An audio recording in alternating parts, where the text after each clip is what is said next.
ખેડૂતોને સાથે રાખીશું. ખેડૂતોના દીકરા જીવ રેડવાની તૈયારી સાથે મેદાનમાં ઉતરવાના છે.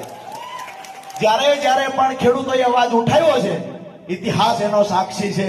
ખેડૂત જ્યારે મરણીયો જંગ કરવા નીકળ્યો છે ત્યારે કોઈ પણ સરકાર હોય, ઉદાહરણ છે 87 ની સરકાર કોંગ્રેસની, આજ દિવસ સુધી ફરીવાર સત્તામાં નથી આવી, જેને ખેડૂતોને ગોળીએ દીધા હતા. અમે એ જ ભાજપને કહીએ છીએ કે ખેડૂતોને છંછેડવાનું બંધ કરો. 3 કાયદાઓ લાવ્યા, એમાં પંજાબ હરિયાણાના ખેડૂતોએ તમને ધૂળ ચાટતા કર્યા, પણ જ્યાં સુધી ગુજરાતના ખેડૂતો સૂતા હતા ત્યાં સુધી ઠીક છે. હવે ગુજરાતનો ખેડૂત જાગી ગયો છે. હવે ગુજરાતનો ખેડૂત જાગી ગયો છે.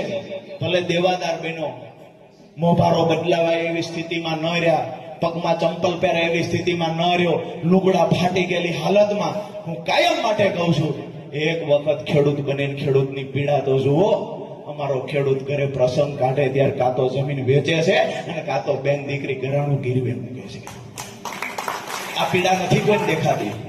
જ્ઞાતિવાદ, સમાજવાદ, ધર્મવાદ, હિન્દુ મુસ્લિમ, તમે આ જ્ઞાતિના, તમે આ જ્ઞાતિના, આવી વાતો કરી અને જે ભાજપના દાળિયા બનીને કામ કરે છે એ લોકોને પણ કહીએ છીએ કે રાષ્ટ્ર હિત માટે, ગુજરાતના હિત માટે, અમારા ખેડૂતોના સારા ભવિષ્ય માટે એક વખત આમ આદમી પાર્ટી સાથે જોડાઈ જાઓ.